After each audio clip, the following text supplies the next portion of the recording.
Chers amis, nous vous souhaitons la bienvenue dans notre séquence études bibliques de ce jour. Dans ce cadre, vous sont présentés périodiquement des programmes d'études illustrés, très divers, qui sont destinés à vous familiariser avec les textes et les enseignements de la Bible. Après chaque nouvelle parution, tous les programmes anciens resteront accessibles par lien dans notre bibliothèque. Ce programme vous est offert par l'espace de réflexion et de partage chrétien du poste de La Chaloupe de l'Armée du Salut du territoire France-Belgique. Introduction au livre de la Bible, la Genèse. Le mot Genèse signifie commencement, mais dans un sens un peu particulier. Ce n'est pas seulement le début de quelque chose par rapport à tout ce qui va suivre. C'est le commencement d'un processus comparable à une semence possédant en elle-même un germe doté de mémoire, ce qui lui permet un développement à l'infini. Le terme utilisé nous vient du grec, tout comme le mot généalogie, qui sous-entend aussi une continuité et une expansion. Le livre de la Genèse est donc en quelque sorte la généalogie de notre univers, une explication donnée aux hommes pour mieux comprendre les étapes de la création, allant de la lumière initiale à la prodigieuse nature humaine, avant de se prolonger dans une toute autre dimension. Ce livre est divisé en deux parties. La première partie, les chapitres 1 à 11, se rapporte aux origines du monde et de l'humanité. La deuxième partie, chapitre 12 et la suite, concerne un domaine plus proche de notre sensibilité. Ce sont les épisodes de vie se rapportant aux 4 patriarches, Abraham, Isaac, Jacob, Joseph. À première vue, ces deux parties sont très accessibles au lecteur, car c'est une compilation d'anecdotes. Cela ne veut pas dire que le contenu soit facile à interpréter et à comprendre. Cependant, on peut s'étonner de la sagesse des propos des Hébreux, qui, sans tomber dans une quelconque exagération, nous énumèrent par exemple les 6 périodes de la création de l'univers, très proche des connaissances scientifiques d'aujourd'hui.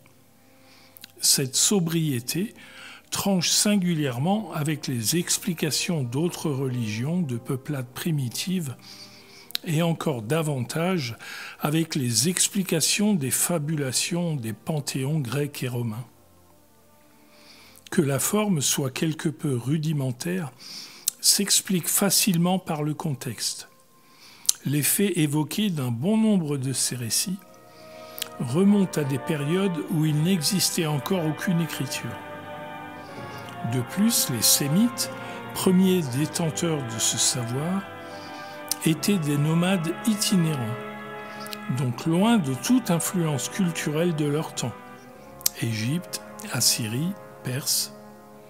La seule façon de transmettre des enseignements consistait à partager des récits dans le cercle familial par une transmission orale. Avait-il comme aide-mémoire des suites de dessins gravés sur des plaques d'argile ou peintes sur des peaux d'animaux? Se servait-il de présentations sonores et rythmées? En tout cas, les fragments de cet ensemble d'explications nous sont parvenus à travers les âges comme un faisceau d'une étonnante unité. Plus tard, ils furent transcrits progressivement en écriture primitive, proto-hébreu, pour ensuite être perfectionnés et rejoindre la collection juive en hébreu biblique. Évidemment, ce savoir, quelque peu fragile, a souffert de quelques interrogations, car tous ne voyaient pas les événements exactement sous le même angle et de la même façon. Par exemple, on peut lire dans le premier chapitre que la création du monde s'achève par la création de l'homme. Ainsi, selon Genèse chapitre 1, verset 26, on voit Dieu qui a créé l'homme et la femme après avoir créé tout le reste. Mais voilà qu'au chapitre 2, il nous est présenté une autre chronologie de la création de l'homme. Genèse chapitre 2, verset 7. L'Éternel Dieu forma l'homme de la poussière de la terre. Et ensuite, Dieu crée les animaux comme des compagnons pour l'homme. La création de la femme n'intervient que par la suite. Ainsi, à travers les textes de la Genèse, apparaissent et à plusieurs reprises des divergences littéraires. Au moment de la fixation sous forme écrite des récits, il aurait été facile de gommer ces différences.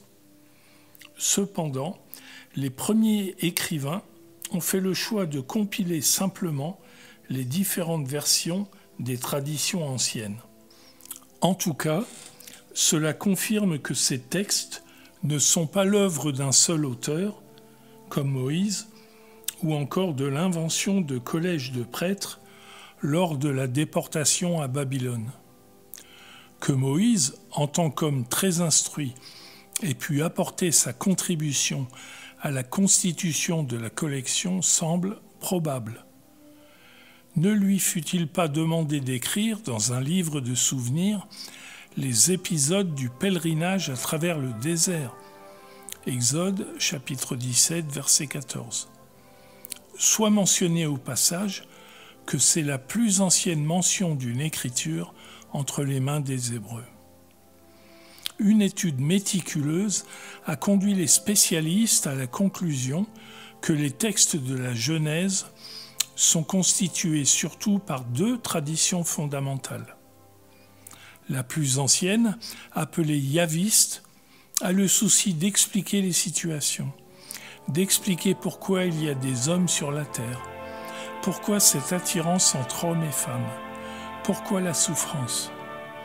Sont pointées dès ce moment-là les fragilités de la nature humaine, avec ses doutes permanents, sa malice, sa jalousie dévorante, péché originel.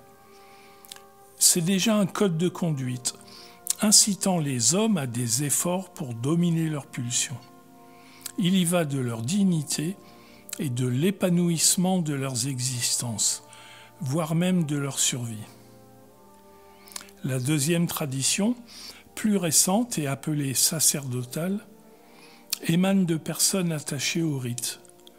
Pour eux, la création s'apparente à une grande liturgie, un culte solennel colossal.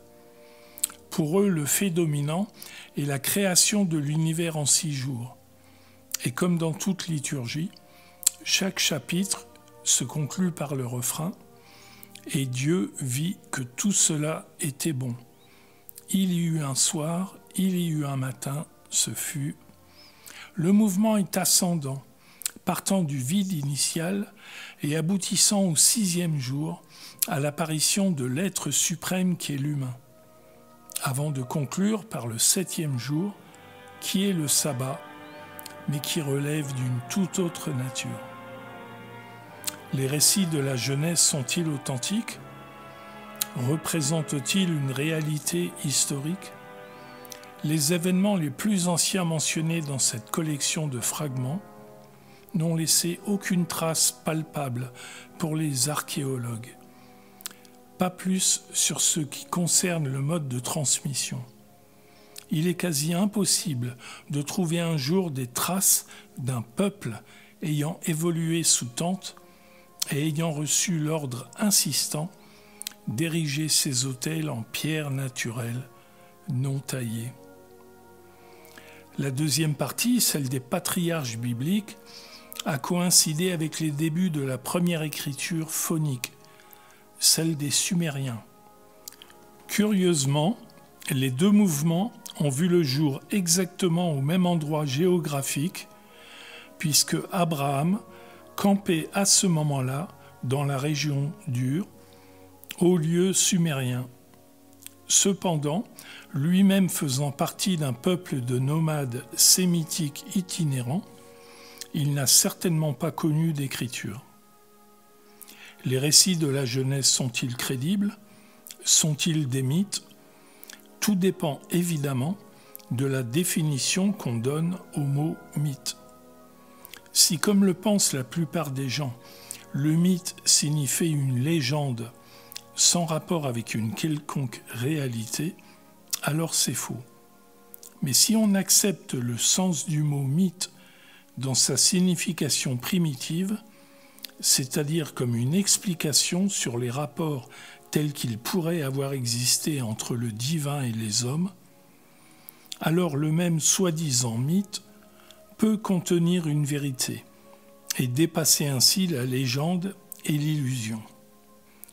La Genèse serait-elle une vaste explication sur les relations possibles entre Dieu et les humains, même si ces explications sont issues d'un cadre et d'un langage largement limités aux possibilités de leur temps, même si leur transmission s'est faite par des procédés fragiles, elles peuvent parfaitement refléter des vérités profondes concernant le monde de Dieu et ses rapports avec le monde des humains.